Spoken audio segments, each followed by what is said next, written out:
கர்த்தராகிய இயேசுவின் இனிமையுள்ள நாமத்தில் நான் உங்களை வாழ்த்துகிறேன், வரவேற்கிறேன். இந்த நாடுகளில் தேவனுடைய வார்த்தையுமாய் உங்களோடு கூட ஆயிருக்க, நாம் தேவனை துதிக்க, தேவனை மகிமைப்படுத்த கர்த்தர் நமக்கு கிருபை செய்திருக்கிறார். அவர் நல்லவராய் வல்லவராய் எப்போது நம்மோடு கூட இருக்கிற நல்ல தகப்பர். நாம் ஜெபிக்கலாம். தேவனே, பரிசுத்த பிதாவே, இந்த ராத்திரி வேளையில் அப்பா நாங்கள் உம்மை துதிக்க, உம்மை ஆராதிக்க, உம்முடைய நாமத்தை உயர்த்த நீர் கிருபை செய்ததற்காக ஸ்தோத்திரம். தேவனே, நாடுகளிலும் கூட காலையிலிருந்து இதுவரையிலும் நீர் பாதுகாத்து வழி நடத்தினீரே, அதுக்காக நன்றி. தேவனே, ஓரோ நாளும் உம்முடைய பாதுகாப்பு எங்களோடு கூட இருக்குதற்காக ஸ்தோத்திரம். எல்லா பலவீனதைகளை மாற்றி நீர் எங்களை ஆசீர்வதித்து பலப்படுத்துத நல்ல தகப்பனாய் இருக்குதற்காக ஸ்தோத்திரம். தேவனே, நீங்க கடந்து வந்திருக்கிற ஓரோ மக்களையும் உம்முடைய கரத்தில் ஒப்பு கொடுத்து செபிக்கிறேன். தேவனே, இந்த மக்கள் ஆசீர்வாதத்தோடு சௌக்கியத்தோடு விடுதலோடு தேசத்தில் நல்ல நிலையிலாயிருப்பார். நீ கிருபை செய்ததுக்காக ஸ்தோத்திரம். ஆண்டவரே, நீ வர வேண்டிய மக்களுக்காக செபிக்கிறேன். ஏற்ற நேரத்தில் இந்த மக்கள் கடந்து வரப்பட நீர் கிருபை செய். எல்லா தடைகளை மாற்றி நீர் ஆசீர்வதீர். தேவனே, உம்முடைய வார்த்தைகள் தியானிக்கும் போது அது எங்கள் வாழ்க்கையில் அது பிரயோஜனம் உள்ளதாய் மாற்றப்பட நீர் கிருபை செய். எங்களை முற்றிலும் தாழ்த்துகிறேன், அர்ப்பணிக்கிறேன் இயேசுவின் நாமத்தில். ஆமென், ஆமென். கர்த்தர் நம்மை ஆசீர்வதித்து வழி நடத்துவார். இந்த நாடுகளிலும் கூட கர்த்தர் நம்மை ஒரு நாளும் பாதுகாப்போடு வழி நடத்துதவராய், நம்மை நல்ல ஞானத்தோட கிருபைகளோட ஆரோக்கியத்தோடு நடத்துதவராய் நம்மோடு கூட இருக்கிறது. கர்த்தர் பிள்ளைகளே, இந்த நாளுகளில் நாம் வசனத்துக்கு நேராய் கடந்து செல்லலாம். ரோமர் 4ஆம் அதிகாரம் അതിന്റെ 20ാമത്തെ വസനം നാം വാസിக்கலாம். ரோமர் 4ஆம் அதிகாரம் അതിന്റെ 20ാമത്തെ വസനം. தேவனுடைய வாக்குத்தத்தத்தை குறித்து அவன் அவிசுவாசமாய் சந்தேகப்படாமல். கர்த்தருடைய பிள்ளைகளே, தேவனுடைய வாக்குத்தத்தத்தை குறித்து ஆபிரகாம் சந்தேகப்பட்டது இல்லை. தேவன் சொன்ன ஓரோ காரியங்களையும் அவர் சந்தேகப்படாமலே விசுவசித்தவராயிருக்கிறார். தேவன் சொன்னபடியே நான் முன்னாடி கடந்து செல்லுவேன், கர்த்தர் என்ன சொல்லுதோ அதை செய்வேன் என்று சொல்லி தேவனுடைய வார்த்தைக்கு கீழ்ப்படியின ஒருவராய் ஆபிரகாம் காணப்பட்டது. இந்த ரோமர் 4ஆம் அதிகாரம் அதில் 20ஆம் வசனத்தில் சொல்லுகிறார், தேவனுடைய வாக்குத்தத்தத்தை குறித்து அவன் அவிசுவாசமாய் சந்தேகப்படாமல். அப்ப அவிசுவாசம் அவனுடைய வாழ்க்கையில் இல்லவே இல்லை. அதே மாதிரி அவன் சந்தேகப்பட்டது இல்லை. கர்த்தருடைய பிள்ளைகளே, இந்த நாளில் தேவன் நம்மோடு கூட பேசும்போது நாம் சந்தேகப்படாமல் விசுவாசத்தோட நாம் முன்னாடி கடந்து செல்லுத மக்களாய் காணப்படட்டும். விசுவாசத்தோட இந்த வார்த்தையை நாம் எல்லாரும் நம்பணும். ஹல்லேலூயா. தேவனே, என்னை விசுவாசத்தால் நிரப்புங்க, அவிசுவாச எண்ணிலிருந்து மாற்றுங்க, அவிசுவாசத்தை மாற்றுங்க, விசுவாசம் உள்ள பிள்ளையாய் மாற்றுங்க. ஹல்லேலூயா. விசுவாசம் என்றது ஒரு குடும்பத்தில் தேவையான ஒரு விஷயம். கணவன் மனைவிக்குள்ள ஒரு விசுவாசம் இருக்கணும், ஒரு நம்பிக்கை இருக்கணும். பிள்ளைகள் தகப்பன், அதே மாதிரி பிள்ளைகள் தாய், இவங்களுக்குள்ள ஒரு விசுவாசம், ஒரு நம்பிக்கை அவங்களுக்கு இருக்கிறது. கர்த்தருடைய பிள்ளைகளே, அதே மாதிரி தேவனும் ஆபிரகாமும் ஒரு நம்பிக்கையும் விசுவாசமும் அவங்களுக்கு இருந்தது. தேவன் என்ன சொல்லுதோ அதை அவிசுவாசப்படாமல் அதை விசுவசித்திருக்கிற ஒருவராய் காணப்பட்டிருக்கிறது. ஹல்லேலூயா. இந்த ராத்திரி வேளையில் இந்த வசனங்களை கேட்கிற கர்த்தருடைய பிள்ளைகளே, உங்களுக்குள்ள இருக்கிற அவிசுவாசங்கள் அதை எடுத்து மாற்றட்டும். ஹல்லேலூயா. அவிசுவாசத்தை எடுத்து மாற்றி நாம் சந்தேகப்படாமல், அவருடைய வார்த்தையில் சந்தேகப்படாமல், கர்த்தர் சொன்னால் அது அப்படியே ஆகும் என்றுள்ள நம்பிக்கையோடு நாம் முன்னாடி கடந்து செல்லுத பிள்ளைகளாய் காணப்படட்டும். ஹல்லேலூயா. ஆபிரகாம் ஒரு நல்ல விசுவாசத்தோடு இருக்கிற மகனாய் இருக்கிறார். இங்க நமக்கு ரோமர் 4ஆம் அதிகாரம் അതിന്റെ 16ാമത്തെ வசனம் வாசிக்கும் போது, ஆதலால் சுதந்திரமானது கிருபையினால் உண்டானதாய் இருக்கும்படிக்கு அது விசுவாசத்தினாலே வருகிறது. சுதந்திரமானது கிருபையினால் உண்டானதாய் இருக்கும்படிக்கு அது விசுவாசத்தினாலே வருகிறது. அப்போ ஒரு சுதந்திரமாய் இருக்கிற சூழ்நிலை நமக்கு எப்படி வருகிறது? அது விசுவாசத்தினாலே வருகிறது என்று சொல்லப்படுகிறது. கர்த்தர் பிள்ளைகளே, அநேகர் நினைக்கும் எனக்கு இருக்கிற பிரச்சனையிலிருந்து ஒரு விடுதல் வேணும், இன்னைக்கு என்னுடைய எல்லா ஒரு கெட்டுக்குள்ள இருக்கிற மாதிரி இருக்கிற சூழ்நிலையிலிருந்து எனக்கு ஒரு விடுதல் வேணும் என்று நாம் விசுவசிக்கும். அந்த நேரத்தில் நமக்கு ஒரு சுதந்திரத்தை யார் கொடுப்பார்? ஒரு சுதந்திரமானது எங்கே இருந்து கிடைப்பார்?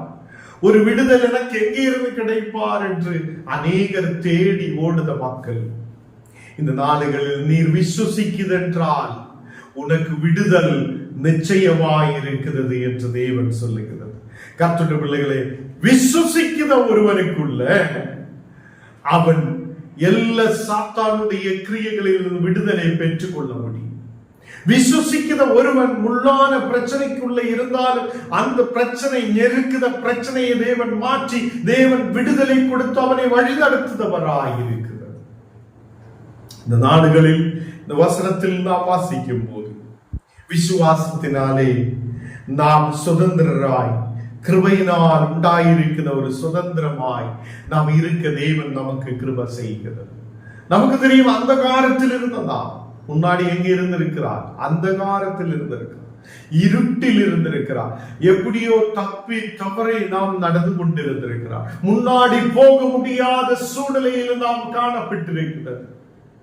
இயேசு கிறிஸ்து சிலுவையில் ஆணிகளால் அறையப்பட்டதினால, அவர் நமக்காக ஜீவனை கொடுத்ததினாலே, நமக்கு அவர் ஒரு விடுதலை தந்ததினாலே நாம் இன்னைக்கு சுதந்திரராய் மாற்றப்பட்டிருக்கிறார். ஹல்லேலூயா. அதனாலே நம்முடைய விசுவாசம் அது அவிசுவாசத்தால் சந்தேகப்படுவதாய் இருக்கக்கூடாது. விசுவாசத்தோட முன்னாடி கடந்து செல்லணும். அல்லேலூயா. எத்தனை பேர் நம்பிக்கை வைக்கிறார்? இந்த நாடுகளில் நாம் விசுவாசத்தோட முன்னாடி கடந்து செல்ல மக்களாய் இருக்கணும். ஆபிரகாம் விசுவசித்திருக்கிறது, அவருக்குள்ளே அவிசுவாசம் இல்லவே இல்லை, அவருக்குள்ள சந்தேகம் இல்லவே இல்லை. இன்னைக்கு அநேகருக்கு பிரச்சனை என்ன? சந்தேகம் தான். குடும்பத்தில பிரச்சனை என்ன? சந்தேகம். ஓரோ குடும்பங்களிலும் சந்தேகம். அவர் அங்க போன சந்தேகம், இங்க போன சந்தேகம், ஏதாவது ஒரு கடைக்கு போன சந்தேகம், இப்படியே சந்தேகப்பட்டு குடும்பங்கள் தூரமாய் போய் கொண்டிருக்கிறார். அது இங்கே விசுவாசத்திலும் நமக்கு சந்தேகம் இருக்க கூடாது. அது நடக்குமா இல்லையா, கிடைக்குமா இல்லையா, அது எப்போ கிடைக்கும், என்ன பண்ணும், எப்படி, இது ஒரு சந்தேகமான சூழ்நிலை நமக்கு விசுவாசத்துக்குள்ள இருக்கக்கூடாது. அவிசுவாசம் நமக்குள்ள இருக்கக்கூடாது. கர்த்தரால் ஆகும். தேவன் என்னை நடத்துவார், கர்த்தர் என்னை பலப்படுத்துவார், அவர் என் தேவைகளை சந்திப்பார், என் வழிகளில் அவர் என்னோடு கூட இருப்பார். இதுதான் விசுவாசமான வார்த்தை. ஹல்லேலூயா. இந்த நாடுகளில் கர்த்தருடைய பிள்ளைகளே, நாம் 16வது வசனத்தில் வாசிக்கும் போது, நியாய பிரமாணத்துக்கு சார்ந்தவர்களாகிய சந்ததியார்களுக்கு மாத்திரமல்ல, நாம் எல்லோருக்கும் தகப்பனாகிய ஆபிரகாமுடைய விசுவாசத்தை சார்ந்தவர்களாகிய எல்லா சந்ததியாருக்கும் அந்த வாக்கு தத்துவம் நிச்சயமாயிருக்கும்படிக்கு அப்படி வருகிறது என்று சொல்லுகிறார். அப்போ வாக்கு தத்துவம் ஆபிரகாமுக்கும் நியாயப்பிரமாணத்தில் இருக்கிற மக்களுக்கும் மட்டுமல்ல, இந்த நாடுகளில் விசுவசிக்கிற ஓரோ மக்களுக்கும் தேவன் வாக்கு தத்தத்தை நிறைவேற்றுபவராயிருக்கிறது. இங்கே சொல்லுகிறார், நியாய பிரமாணத்துக்கு சார்ந்தவங்களாகிய சந்ததியார்களுக்கு மாத்திரமல்ல. அப்போ நியாய பிரமாணத்தில் இருக்கிற மக்களுக்கு மட்டுமல்ல, மோசையுடைய நியாய பிரமாணத்திலே விசுவாசத்தோட கடந்து செல்ல இஸ்ரவேல் ஜனத்துக்கு மட்டுமல்ல, நாம் எல்லோருக்கும் தகப்பனாகிய, அப்போ அங்க சொல்லுத பாருங்க, நாம் எல்லோருக்கும் தகப்பனாகிய, ஏதோ எனக்கு தகப்பனாகிய என்று சொல்லியது இல்லை, நமக்கு எல்லாருக்கும் தகப்பனாய் இருக்குது. ஆபிரகாமுடைய விசுவாசத்தை சார்ந்தவங்களான எல்லா சந்ததியாருக்கும். அப்போ ஆபிரகாமுடைய விசுவாசத்துடைய அந்த விசுவாசத்துக்கு சார்ந்தவங்களாகி இருக்கிற எல்லா சந்ததியார்களுக்கும் அந்த வாக்குத்தத்தம் நிச்சயமாயிருக்கும்படிக்கு என்று காணப்படுகிறது. அப்போ தேவனுடைய வாக்குத்தத்தம் எனக்கும் உங்களுக்கும் நிச்சயமாயிருக்கிறது. நாம் ஆபிரகாமுடைய விசுவாசத்துடையவராய் விசுவாசத்துக்கு சார்ந்தவங்களாய் காணப்படட்டும். நமக்குள்ளே அவிசுவாசமும் சந்தேகமும் இருக்கக்கூடாது. ஓரோ குடும்பங்களிலும் இன்னைக்கு அவிசுவாசத்தை எடுத்து மாற்றிட்டு எல்லாரும் விசுவசிக்கிறவங்க தேவனையும் விசுவசிக்கட்டும். அதே மாதிரி கணவன் மனைவிக்குள்ள ஒரு விசுவாசம் இருக்கட்டும், பிள்ளைகளுக்குள்ள ஒரு விசுவாசம் இருக்கட்டும், ஒரு நம்பிக்கை அவங்களுக்குள்ள இருக்கட்டும். அதே மாதிரி சந்தேகம் இல்லாதவங்களாய் காணப்படட்டும். அல்லேலூயா. கர்த்தருடைய பிள்ளைகளே, ஒவ்வொரு குடும்பங்களும் இந்த நாடுகளில் சந்தேகம் இல்லாத நாம் விசுவாசத்தில் பலப்பட்டு இருக்கும் போது அந்த குடும்பங்கள் கர்த்தருடைய குடும்பங்களாய் மாற்றப்பட முடியும். இந்த நாடுகளில் வாக்குத்தத்தம் அதை நியாயப்பிரமாணத்தில் இருக்கிற மக்களுக்கு மட்டுமல்ல, ஏதோ நியாயப்பிரமாணத்தில் இருந்த மக்களுக்கு மட்டுமல்ல, ஆபிரகாமுடைய விசுவாசத்துக்கு சார்ந்தவங்களாய் இருக்கிற நமக்கு எல்லாருக்கும் அது நிச்சயமாய் அந்த வாக்குத்தத்தம் இருக்கிறது என்று காணப்படுகிறார். தேவ பிள்ளைகளே, இன்னைக்கு வசனங்கள் கேட்டுக்கொண்டிருக்கிற ஒரு மக்களும் நமக்குள்ள ஏதாவது அவிசுவாசம் இருக்குது என்றால் அதை எடுத்து மாற்று. தேவன் உண்மையாய் இருக்குதா இல்லையா? தேவன் எனக்கு கொடுக்குமா இல்லையா? கர்த்தர் என்னை விடுவிக்குமா இல்லையா என்றுள்ள கேள்விகள் நம்மிலிருந்து எடுத்து மாற்று. 17வது வசனம் வாசிக்கும் போது, ரோமர் 4ஆம் அதிகாரம் அதிலே 17வது வசனம் வாசிக்கும் போது, அநேகம் ஜாதிகளுக்கு முன்னே தகப்பனாய் ஏற்படுத்தினீர் என்று எழுதியிருக்கிறபடி அவன் தான் விசுவசித்தவருமாய் மரித்தோரை உயிர்ப்பித்து இல்லாதவைகளே இருக்கிறவர்களை போல் அழைக்கிறவருமாயிருக்கிற தேவனுக்கு முன்பாக தமக்கு எல்லாருக்கும் தகப்பனானார் என்று காணப்படுகிறார். அப்போ ஆபிரகாம் நமக்கு எல்லாருக்கும் தகப்பனாய் இருந்தது போல் விசுவாசத்தில் அவர் தகப்பனாய் இருக்கிறார். இங்கே அநேக ஜாதிகளுக்கு முன்னே தகப்பனாய் ஏற்படுத்தினீர் என்று எழுதியிருக்கிறபடி என்று காணப்படுகிறது. அப்போ அநேக ஜாதிகளுக்கு முன்னே தகப்பனாய், விசுவாசிகளுடைய தகப்பனாய் ஆபிரகாமே எண்ணப்பட்டிருக்கிறார். கர்த்தருடைய பிள்ளைகளே, இந்த நாளுகளில் நம்முடைய குடும்பங்கள் சுதந்திரமாய் இருக்கிறோம் என்றால், தேவனுக்கு சார்ந்த பிள்ளைகளாய் இருக்கிறோம் என்றால், நாம் அவிசுவாசத்தை எடுத்து மாற்ற வேண்டும். விசுவாசிகளுக்கு தகப்பனாய் இருக்கிறார் ஆபிரகாம் எப்படி விசுவாசத்தில் பலப்பட்டிருந்தோ அதே மாதிரி ஞானம் நீங்களும் விசுவாசத்தில் பலப்பட்டு இருக்கட்டும். இங்கு அவன் தான் விசுவசித்தவருமாய் மரித்தோரை உயிர்ப்பித்து இல்லாதவைகளை இருக்கிறவர்களை போலே அழைக்கிறவருமாய் இருக்கிறார். தேவனுக்கு முன்பாக நமக்கு எல்லாருக்கும் தகப்பனாய் இருக்கிறார் என்று காணப்படுகிறது. கர்த்தருடைய பிள்ளைகளே, நமக்கு தெரியும் இல்லாத இருக்கிறவைகளையும் அதை ஏதோ நமக்கு முன்பாக எதுவும் இல்லாத ஒரு சூழ்நிலை இருக்கும் போது அதை இருக்கிற மாதிரி செய்ய அவருடைய வாயின் வார்த்தையாலே இந்த உலகத்தை உருவாக்கி இருக்கிறார் என்று நமக்கு தெரியும். எத்தனை பேர் விசுவசிக்கிறார்? இந்த நாடுகளில் அவர் ஒரு வார்த்தைகள் கொடுக்கும் போதே உலகத்திலே சகலமும் உருவாகி கொண்டிருந்தது. கர்த்தருடைய பிள்ளைகளே, நமக்கு முன்பாக எது இல்லை என்று சொல்லி கவலையோடு இருக்கிறவங்களாய் அல்ல, இல்லாதவைகளை இருக்கிறவைகளை போல் அழைக்க செய்த தேவன் அவர் உண்மையுள்ளவர் என்று நாம் விசுவசிக்க.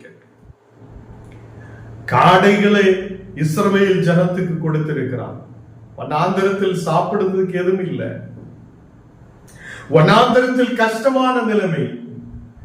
எங்களுக்கு அங்கே ஈஜிப்தில் இருக்கும் போது சாப்பிடுறதுக்கு எல்லாமே இருந்திருக்கிறது. கஷ்டம் இருந்தாலும் கூட அங்கே ஏதோ நமக்கு கடிச்சு சாப்பிடுறதுக்கு கொஞ்சம் சிக்கனாவது கிடைக்கும், ஏதாவது கிடைக்கும் என்று சொல்லி மக்கள் சொல்லிட்டு இருந்திருக்கிறார். இந்த வனாந்தரத்தில் மோசே, நீ எங்களை கொண்டு வந்து சாகடிக்க கொண்டு வந்திருக்கா என்று ஒரு கேள்வி எழுப்புகிறார்.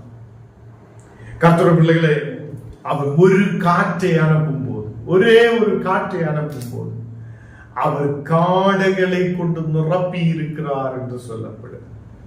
அந்த இஸ்ரவேல் ஜனத்துக்கு தேவையானதிலும் அதிகமாய் அங்கே காடைகளை கொண்டு நிரப்பின தேவன். கர்த்தருடைய பிள்ளைகளே, அதுக்கு முன்னாடி மக்கள் என்ன சொல்லுகிற, இல்ல இல்ல எங்களுக்கு சாப்பிடுறதுக்கு இல்ல, எதுவுமே இல்ல, எங்களுக்கு ரொம்ப கஷ்டமா இருக்குது, இந்த வனாந்தரத்தில் ஏன் கொண்டு வந்திருக்கிறார், ஏன் இங்கே எங்களுக்கு எதுவும் இல்லாத சூழ்நிலையில் கொண்டு வந்திருக்கிறார் என்று சொல்லிட்டே இருக்கும்போது கர்த்தர் ஒரே ஒரு காற்று அனுப்பி அவங்களுக்கு தேவையான அளவில் காடைகளை கொண்டு நிரப்பின தேவன். சாப்பிடுவதற்கான தேவன் அங்கே ஆயத்தம் பண்ணி இருக்கிறது. தேவ பிள்ளைகளே, இந்த நாடுகளில் நாமும் இல்ல இல்ல இல்ல என்று சொல்லிட்டு இருக்குது அநேகம் சூழ்நிலைகள். என்னுடைய வாழ்க்கை என்ன ஆகும், எப்படி என்னோட வாழ்க்கை என்று சொல்லிட்டு இருக்குது அநேகம் சூழ்நிலைகள். இந்த நேரத்தில் கர்த்தரால் ஆகும் என்று நீங்க விசுவசிக்கட்டும், கர்த்தரால் முடியும் என்று நீங்கள் விசுவசிக்கட்டும். ஞானம் நீங்களும் அவிசுவாசம் இல்லாதே, சந்தேகம் இல்லாதே அந்த தேவன் மேல் விசுவாசமாய் இருக்கும் போது அவர் நமக்காக வழிகளை திறப்பார். இங்கே 11வது வசனத்தில் வாசிக்கும் போது, உன் சந்ததி இவ்வளவாய் இருக்கும் என்று சொல்லப்பட்டபடியே தான் அநேகம் ஜாதிகளுக்கு தகப்பனாவதை நம்பி இருக்கிறதுக்கு ஏதும் இல்லாதிருந்தும் அதை நம்பிக்கையோடு விசுவசித்தான் என்று காணப்படுகிறது. ஆபிரகாம் தேவனுடைய வசனத்திலும் அவருக்கு கொடுத்த வாக்குத்தத்தத்திலும் அவர் விசுவசித்திருந்திருக்கிறது.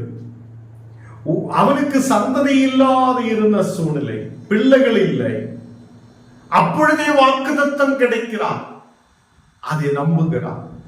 தேவன் என்னை வளர வைப்பார், அப்போ தேவன் என் சந்ததியை பெருக செய்வார் என்று அவர் நம்பிக்கை வைத்திருந்திருக்கிறது.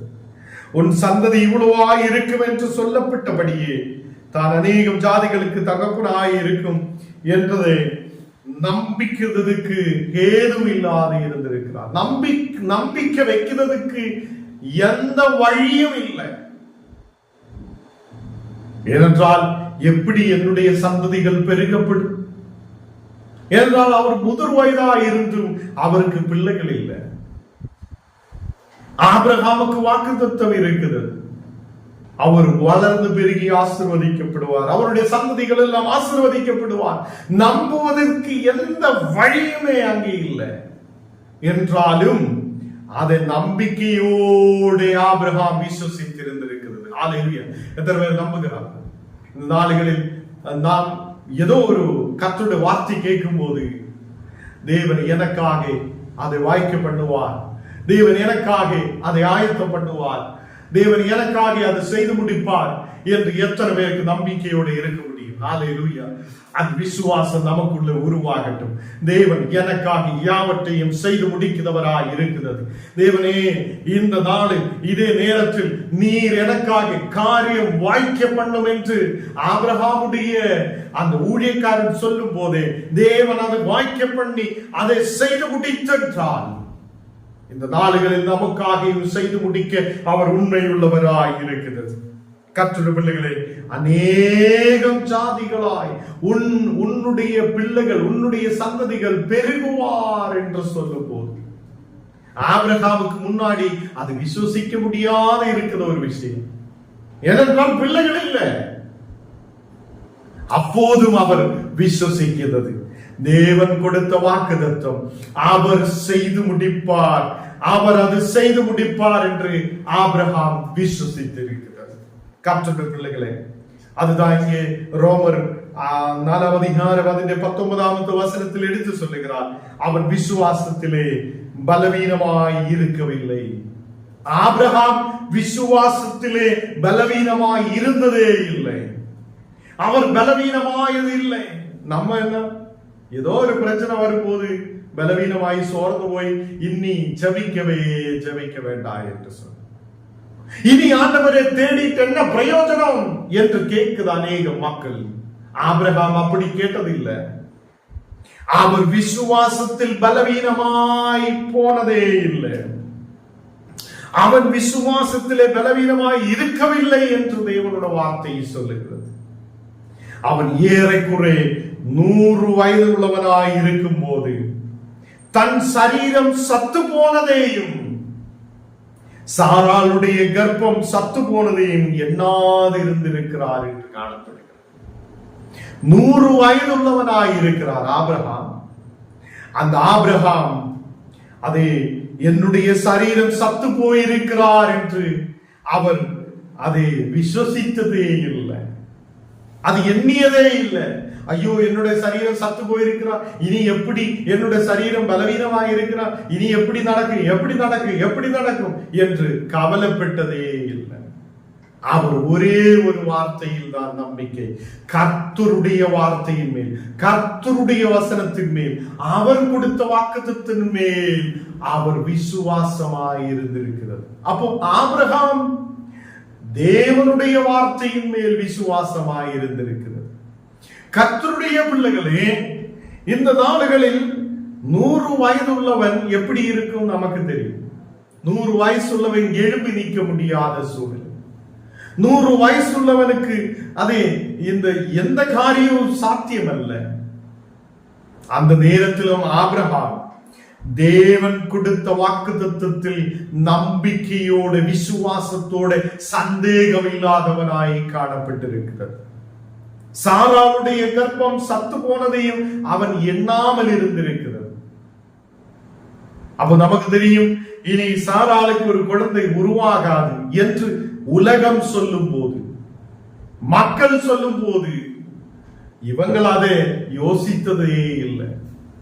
சரீரம் என்ன வேணாலும் ஆகட்டும், சரீரம் சத்து போனதாய் வேணாலும் இருக்கட்டும், கர்ப்பம் சத்து போனதாய் இருக்கட்டும் என்றாலும் தேவன் கொடுத்த வார்த்தை அவர் செய்து முடிப்பார், அவர் செய்து முடிப்பார், அவர் என்மேல் செய்து முடிப்பார் என்று ஆபிரகாம் நம்பிக்கை உள்ளதாய் இருந்திருக்கிறது.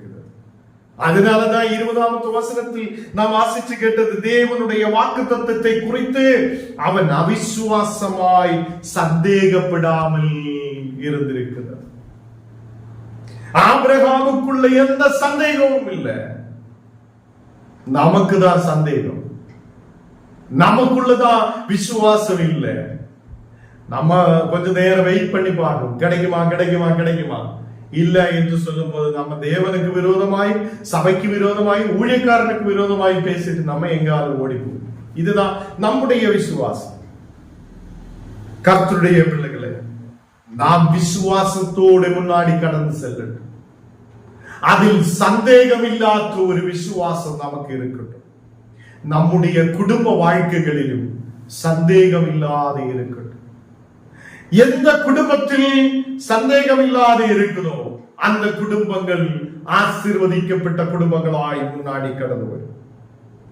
கடைசியாக 21வது வசனம் நாம் வாசிக்கும் போது, தேவன் வாக்குத்தத்தம் பண்ணினதை நிறைவேற்ற வல்லவராய் இருக்கிறார் என்று முழு நிச்சயமாய் நம்பி தேவனை மகிமைப்படுத்தி விசுவாசத்தில் வல்லவனானார்.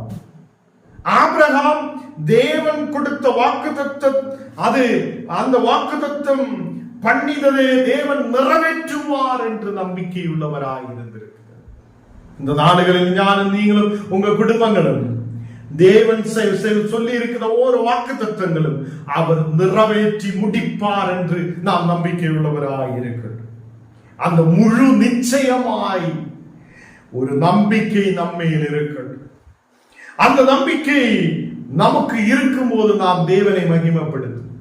தேவனே, நீ செய்ய போகிற அற்புதம், நீ செய்ய போகிற காரியம் அது பயங்கரமாய் இருக்கிறார், உண்மை நாங்கள் துதிக்கிறேன், ஆராதிக்கிறேன் என்று சொல்லி நாம் தேவனை மகிமைப்படுத்தட்டும். நாம் விசுவாசத்தில் வல்லவராய் மாற்றப்படட்டும். கர்த்தருடைய பிள்ளைகளே, ஆபிரகாமுடைய வாழ்க்கையை பார்க்கும் போது 100 வயசிலே அவனுடைய சரீரம் சத்து போனது என்று சொல்லி என்ன, 100 வயசுல அவன் ஜீவனோட இருக்கிறான். பட் ஒரு குழந்தை உருவாகாத ஒரு சூழ்நிலை. பட் அவன் நம்பிக்கை வைக்கிறான், தேவன் சொல்லியா அது ஆகும் என்று நம்பிக்கை வைத்திருக்கிறது. நாம் எல்லாரும் கண்ணுகளை மூடலாம், நாம் ஜெபிக்கலாம். தேவனே பரிசுத்த பிதாவே, இந்த ராத்திரி வேளையிலப்பா நாங்கள் உம்முடைய வார்த்தைகளை தியானிக்க, உம்முடைய வசனங்களை கேட்க நீர் எங்களுக்கு கிருபை செய்ததுக்காக ஸ்தோத்திரம். தேவனே, நாங்கள் உம்முடைய வார்த்தையின் மேல் விசுவாசம் உள்ளவராய் இருக்கிறேன். தேவனே, சந்தேகம் இல்லாது உம்முடைய வார்த்தையிலே விசுவாசமாய், உம்முடைய வாக்குத்தத்தத்தின் மேல் விசுவாசமாய் இருக்கிறேன். எப்படி ஆபிரகாம் தன் வீட்டிலே தன் குடும்பத்திலே விசுவாசமாய் இருந்திருக்குதோ, தேவனை சார்ந்திருக்குதோ, அப்படியே நாங்களும் என் குடும்பங்களும் ஆண்டவரே உண்மையை சார்ந்திருக்க நீர் கிருபை செய்ததுக்காக ஸ்தோத்திரம். இன்னைக்கு கடந்து வந்திருக்கிற எல்லா மக்களையும் நீர் ஆசீர்வதித்து பலப்படுத்தும். ஓரோ மக்களையும் நீர் ஆசீர்வதிங்க ஆண்டவரே. இந்த வார்த்தைகள் அவங்களோட வாழ்க்கை முழுவதும் அவங்களுக்கு உதகுதலாய் இருக்கப்படட்டும். தேவனே, நாங்கள் அதை விசுவசிக்கிறேன். எங்கள் முன்னாடி எதுவும் இல்லாத சூழ்நிலைகள் இருந்தாலும் நீர் அதை இருக்கிற மாதிரி செய்து முடிக்கிற தேவன் என்று நம்பிக்கையோடு நாங்கள் உம்முடைய பாதத்தில் அமர்ந்திருக்கிறேன். ஆபிரகாமுக்கு இருந்த அதே விசுவாசம் எங்களுக்கு நீர் கொடுக்கத்தக்கவைக்காக ஸ்தோத்திரம். எல்லா மக்களையும் பலப்படுத்த ஆசீர்வதி. இன்னைக்கு கடந்து வந்திருக்கிற எல்லா மக்களுடைய குடும்பங்களிலும் தெய்வீக பிரசனம் இறங்கட்டும், சந்தேகங்கள் விட்டு மாறட்டும், அவிசுவாசங்கள் விட்டு மாறட்டும். ஒரு விசுவாசம் உள்ள பிள்ளைகளாக இருக்க கிருபை செய்யும். எங்களை முற்றிலும் தாழ்த்துகிறேன், அர்ப்பணிக்கிறேன். இயேசுவின் நாமத்தில் ஜெபங்கள் நல்ல பிதாவே, ஆமென். என் ஆத்மாவே கர்த்தரை ஸ்தோத்திரி, என் முழுவதுமே பரிசுத்த நாமத்தை ஸ்தோத்திரி. என் ஆத்மாவே கர்த்தரை ஸ்தோத்திரி, கர்த்தர் செய்த சகல உபகாரங்களும் மறவாதே. ஆமென்.